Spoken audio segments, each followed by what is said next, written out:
사무엘상 29장 1절부터 마지막 절 11절까지입니다. 오늘 이 29장은 다윗이 위기를 넘김이라는 그런 주제로 말할 수가 있습니다. 어제 우리는 28장에서 그 사무엘의 영을 땅에서 끌어올리는 그런 무당 여자에 대한 이야기를 봤습니다. 신접한 여인이라고 그러죠. 그래서 이 무당 여인이 이제 사무엘의 영을 끌어올렸다. 이거 가지고 굉장히 성경을 보는데 의문점을 갖는 사람들이 있고 여러 가지 구구한 이야기들을 해요. 그런데 우리가 분명히 알아야 될 것은 어제도 말씀드린 것처럼 땅에서 올라왔다 하는 표현도 그렇고요. 그 다음에 네가 무엇을 받느냐 하니 내가 한 영이 땅에서 올라오는 것을 봤습니다. 그러니까 사울이 본 것이 아니라 무당 여자가 지가 보고 지가 그걸 사무엘이라고 한 거죠. 물론 이제 그렇게 말하니까 사울도 그럼 사무엘이네 하고 엎드려 절을 했습니다. 그런데 이런 것들을 보면 이게 실제 사무엘의 영이 아니다라고 하는 것이 맞고요. 그 다음에 이 여자가 이제 끌어올렸다라고 하는 그 사무엘의 영이 여자의 입을 통해서 말을 해요. 사무엘의 영이 직접 말하는 게 아닙니다. 여자의 입을 통해서 말을 해요. 그러면 이것도 정말 사무엘의 영인지. 근데 이제 이게 오늘날 우리나라 무당들도 그게 있잖아요. 죽은 시아버지, 죽은 친정 어머니, 나왔다 그러고 꿈에 봤다 아니면은 지금 그 영이 내 속에 임했다 이러고 알도리가 없죠. 그냥 그렇다니까 그런가 보다 하는 거죠. 무당을 믿는 사람들은 철석같이 죽은 시어머니 친정어머니가 무당 몸속에 임했다라고 믿겠지만 우리처럼 무당 안 믿는 사람 입장에서 보면은 알 수 없는 거죠. 자기 스스로 황홀경에 빠져서 그런 착각 가운데 들어갈 수도 있고. 그런데 이제 여자 무당인데 남자 목소리가 나오고 또 여자 목소리가 나오는데 아주 늙은이 목소리도 나오고 애기 목소리도 나오고 이런 걸 이제 복화술이라고 그래요. 그래서 그것도 다 설명이 되는 현상들입니다. 그리고 이제 마지막 또 하나 우리가 어제 말씀과 연결돼서 그 사무엘의 영이라고 하면서 무당 여자가 말하고 있는 그 내용들 네가 하나님 앞에 버림받았다라든지 장차 네가 죽게 될 것이다 이런 내용들 이걸 소위 우리들 가운데서 하는 말로 고친다면 이 무당이 하는 말이 또는 점쟁이도 포함을 해서 과거의 문제를 정확하게 말했다 맞췄다 그러잖아요. 과거에 내 지나온 인생의 문제 사울 같으면은 지나온 사울의 그 발자취에 대해서 불순종하고 아말렉에게 어쩌고 저쩌고 하는 이것을 정확하게 맞췄다 이거예요. 그런데 이제 거기서 우리나라 사람들이 가끔 과거는 맞히는데 미래는 못 맞춰 이렇게 말을 해요. 그리고 실제로 그렇기도 하고. 그런데 이 본문을 보면 미래도 맞췄어요. 그죠? 사울이 죽게 될 것에 대해서 땅에 이제 사울의 그에 대한 하나님의 징계인 거죠. 블레셋 사람들이 손에 넘기시리라라고 19절에 28장 19절에 그러니까 미래도 맞은 거죠. 31장에 가서 실제로 그렇게 됐으니까. 그러면 여기서 이제 질문이 생깁니다. 과거 문제를 정확히 말하고 미래 문제를 정확히 예언을 해서 맞추면 그게 진실인가요? 이거 우리가 정리하고 지나가야 돼요. 어제는 하도 분량도 많고 시간도 그래서 거기까지 이야기를 못하고 지나갔기 때문에 오늘 말씀은 사실은 간단해서 길게 말할 것이 없어요. 여러분 어떻게 생각하세요? 그 문제 정리를 하셔야 된다는 거예요. 결론은 분명합니다. 과거를 마치던 미래까지 마치던 사탄도 다 한다. 그리고 맞췄기 때문에 믿을 것은 아니다. 미래를 맞췄기 때문에 진리는 아닌 겁니다. 그걸 분명히 해야지 맞췄다에다가 초점을 맞추면 안 되는 거예요. 근데 그런 사람들이 꽤 있어요. 특히 우리나라에서 무당이 그랬다, 점쟁이가 그랬다 하면은 기독교인들은 에이 그래도 점쟁이니까 무당이니까 하고 일단 자르지만 기독교 안의 무당들은 어쩌란 거예요. 기독교 안에도 무당이 있어요. 많죠. 제가 경험한 걸로만 해도 엄청 많아요. 7, 80년대에 제가 경험한 것들인데 그 뒤로 수십 년이 지나서 더 많아졌으면 더 많아졌지 줄지는 않았을 것이라고 생각을 해요. 저는 그런데 집회에 초청받아서 설교도 했었어요. 전도사 때 서울에 있을 때 그 남산 밑에 그 회원동 이쪽 일대가요, 이 충영교회 출신 예수무당들이 꽉 찼어. 주일날 낮 예배는 충영교회 가고 점심 이후는 자기들끼리 모여가지고 곳곳에서 이상한 집회들을 하는데 저는 전도사 때 그런 분별이 없어서 초청받으니까 가서 했더니 막 엄청난 사람들이 모여 있는 거예요. 뭔가 하고 이제 설교 끝나고 봤더니 이제 그 짓 하는 거죠. 애연기도니 뭐니 하면서 예수 무당들이죠. 거기서 말하는 것이 다 맞았는데요. 맞았어도 무당입니다. 맞았기 때문에 하나님의 역사라고 말하면 안 돼요. 그러면 미혹된 겁니다. 여러분의 신앙의 기준이 흔들리고 있는 거예요. 그래서 이 부분에서 그걸 분명하게 해야 합니다. 정확하게 맞추면 성령의 역사인가? 그건 위험한 태도입니다. 영분별을 해야 하는데 영분별의 기준은 맞췄느냐 안 맞췄느냐가 아니라 그들의 행동과 내용들이 성경이냐 아니냐예요. 자, 이게 이제 성경의 원리냐 아니냐로 우리가 분별을 해야지 맞았느냐 안 맞았느냐로 하면 그게 신비주의에 물든 사람이다 라고 보면은 정확합니다. 거기서 벗어나셔야 합니다. 그리고 이제 오늘 말씀에 왔는데 어제 말씀과 대조되는 거죠. 어제 말씀은 위기를 당하여서 다급한 사울이 나에게 대책이 없으니까 문제 해결을 위해서 꽁 잡는 게 매라고 자기가 쫓아냈던 무당을 수배해서 찾아가서 이상한 짓을 한 것과는 달리 다윗은 같은 문제에 봉착했죠. 지금 사울은 전쟁에 직면했고 다윗도 전쟁에 직면했는데 다윗은 이 전쟁에 참가할 수밖에 없지만 참가해서 실제로 전쟁을 하고 이스라엘과 싸우면 다윗의 인생은 이제 끝나는 거예요. 왕이 될 수 없는 거죠. 억지로 폭군들처럼 억지로 정복자가 돼서 될 수는 있겠지만 그게 성경이 말하는 메시아의 예표가 되는 왕은 될 수가 없는 거죠. 자기 동족을 죽였는데 이스라엘 하나님의 언약 백성인데 위기입니다. 어떻게 보면 사울보다 다윗이 더 큰 위기에 봉착해 있다라고 말할 수가 있죠.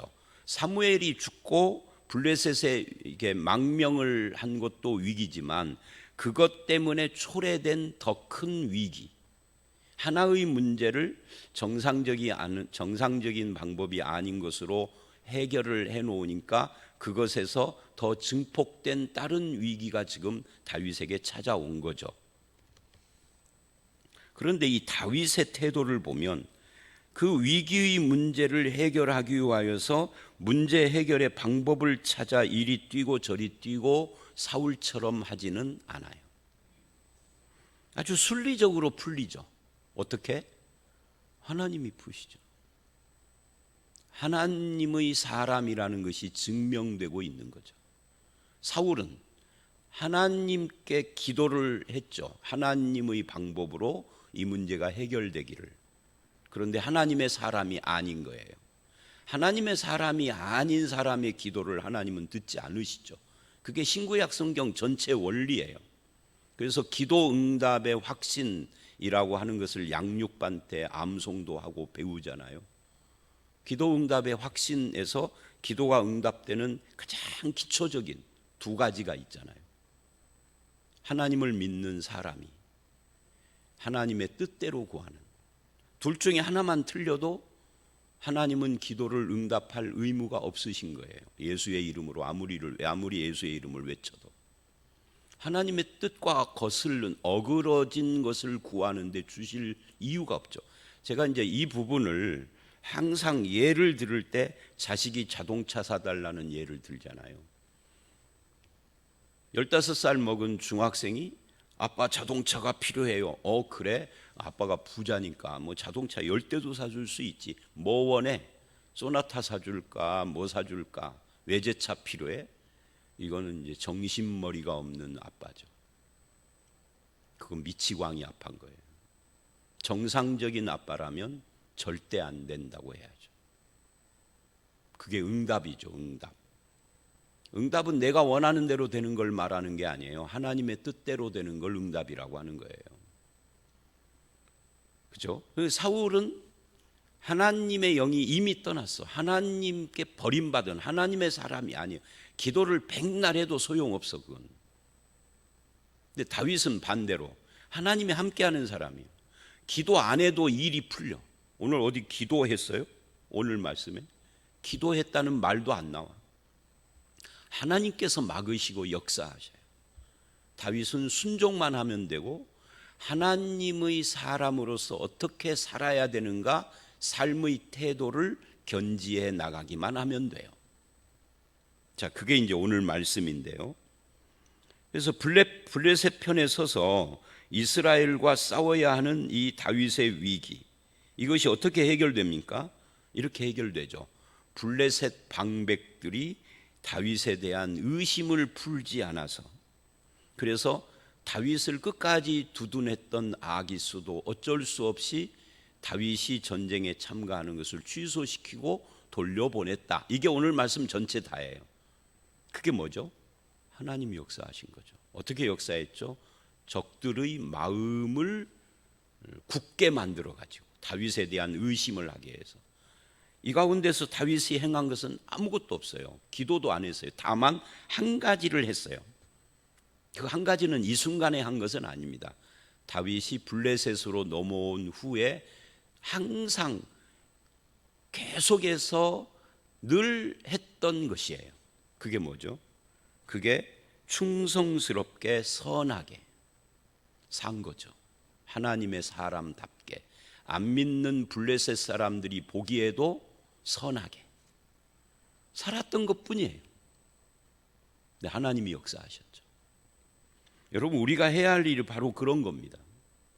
그래서 아기스가 블레셋 방백들이 3절 이르되 이 히브리 사람들이 무엇을 하려 하느냐 하니 아기스가 이는 이스라엘 왕 사울의 신하 다윗이 아니냐 너희도 알지 않느냐. 그가 나와 함께 있은 지 여러 날 여러 해로되 그가 망명하여 온 날부터 오늘까지 내가 그의 허물을 보지 못하였다. 여러분, 다윗의 입장으로 생각을 해보면 이 블레셋은 원수의 나라입니다. 내가 어쩔 수 없이 여기에 망명해 있습니다. 여기에 충성할 일이 없습니다. 그냥 눈 가리고 아웅만 하면 됩니다. 그렇죠? 그런데 아기스가 볼 때 다윗은 그렇지 않은 거예요. 허물을 찾을 수가 없었어. 유사한 이야기가 성경에 여러 번 나오죠. 요셉도 그랬고, 요셉은 애굽에서 충성을 다했죠. 다니엘은 더 기가 막혀요. 다니엘은 자기가 스스로 간 것도 아니고 포로로 어려서 잡혀갔어. 부모는 어떻게 됐는지 다니엘서가 말을 안 하니까 알 수가 없지만 혹시라도 부모나 형제나 친척들 중에서 이 바벨론의 전쟁의 와중에 다 죽었을지도 모르는 상황이에요. 그런데 거기서 바벨론 왕에게 충성을 다해 딱 하나 뜻을 정하여 하나님이 나를 먹이시고 기르신다라는 것에 손상이 오는 문제만 한 가지만 거부해. 그리고 왕에게 허락받고 충성을 다해요. 어느 정도 충성이냐면 10몇 살짜리부터 시작을 해가지고 80대 중반이 넘어가는 노인이 될 때까지 그의 허물을 아무리 캐도 안 나와. 적들이. 우리나라는 그런 사람 여태까지 못 봤죠.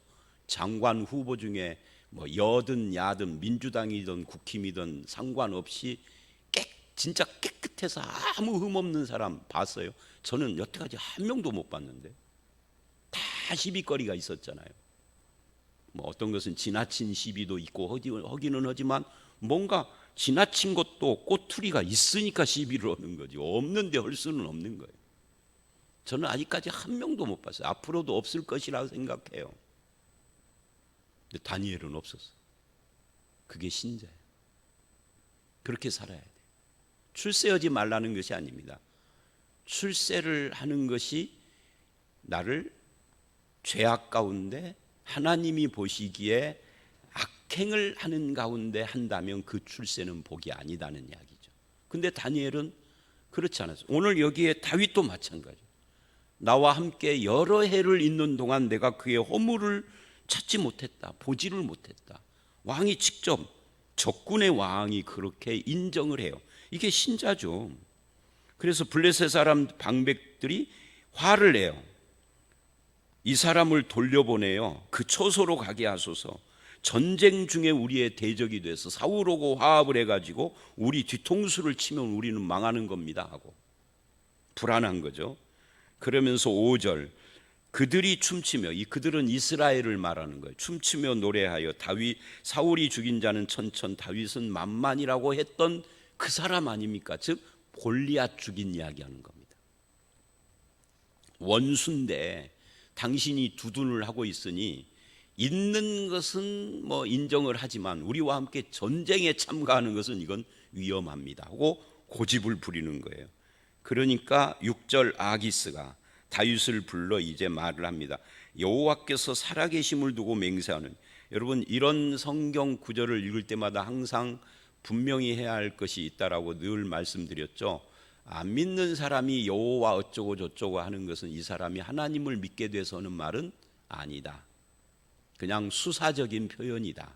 그죠? 우리 수사적이라는 말이 이제 우리식으로 현대식으로 고치면은 립서비스 하는 것처럼 하는 말이다라고 생각을 하시면 됩니다.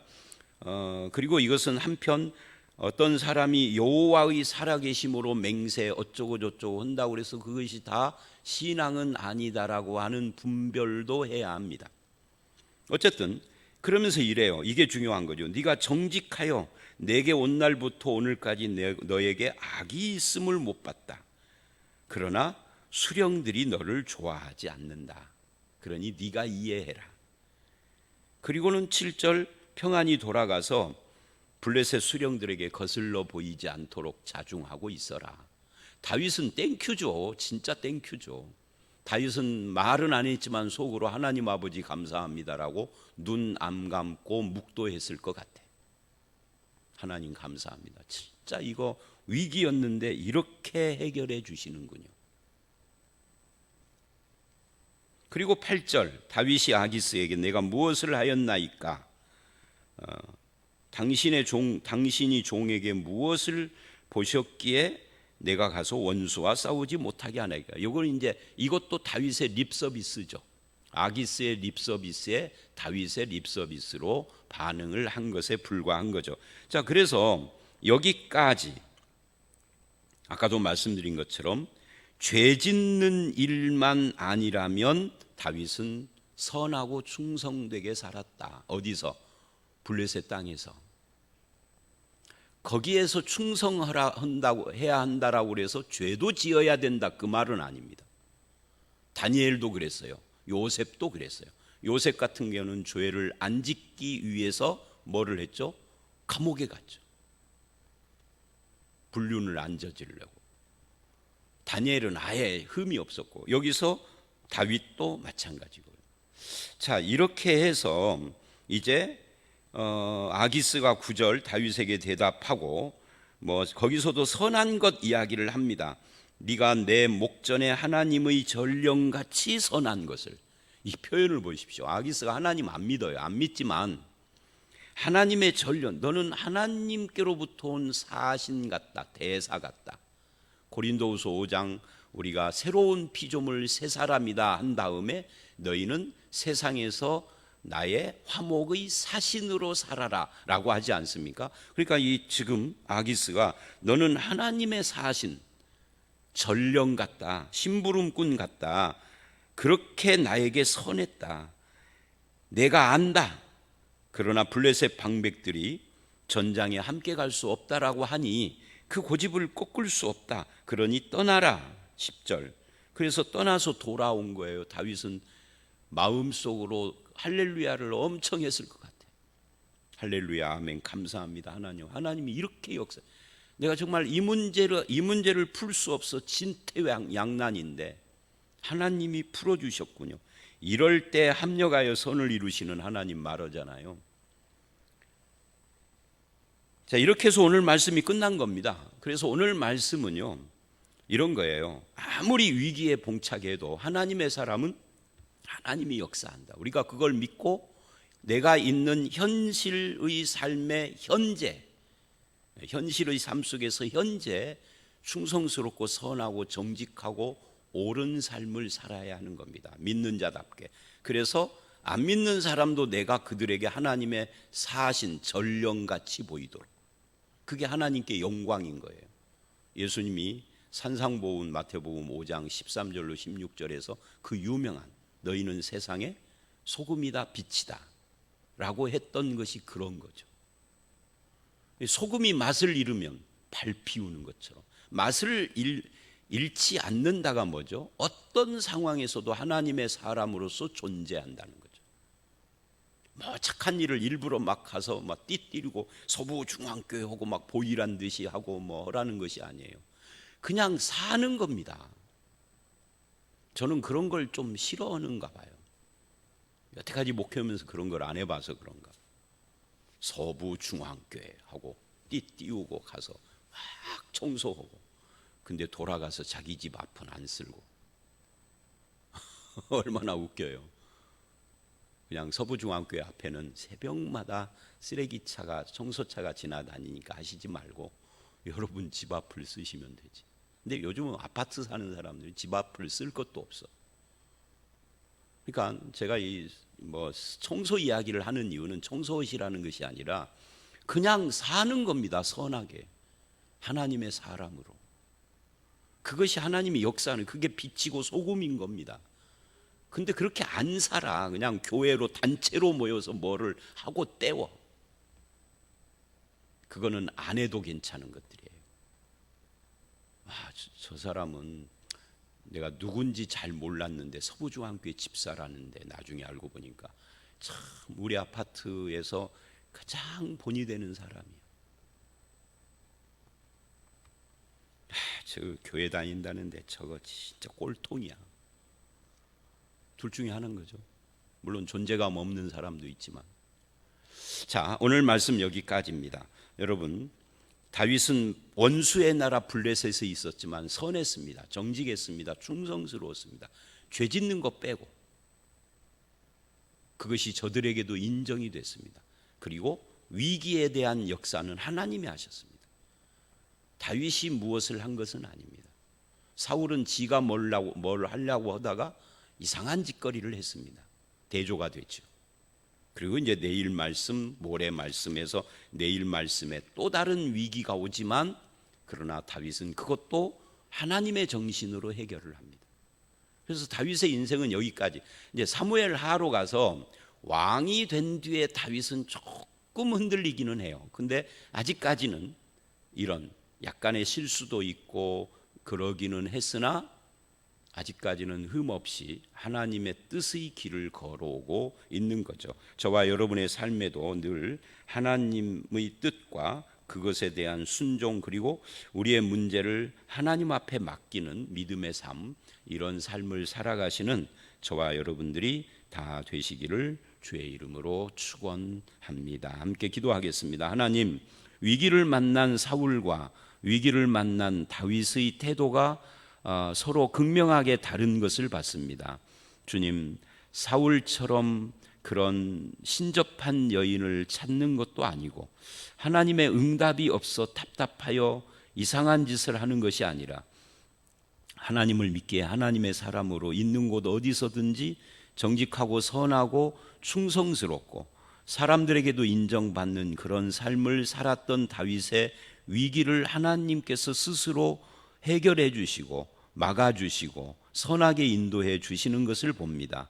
우리의 삶 속에도 주님 함께 하셔서 하나님께서 우리 삶을 언제나 인도해 주시며 우리도 하나님 앞에 그 진리 따라 하나님의 뜻을 따라 살아가는 일에 최선을 다하는 그런 성도들이 되게 하여 주시옵소서. 예수님 이름으로 기도드렸사옵나이다. 아멘.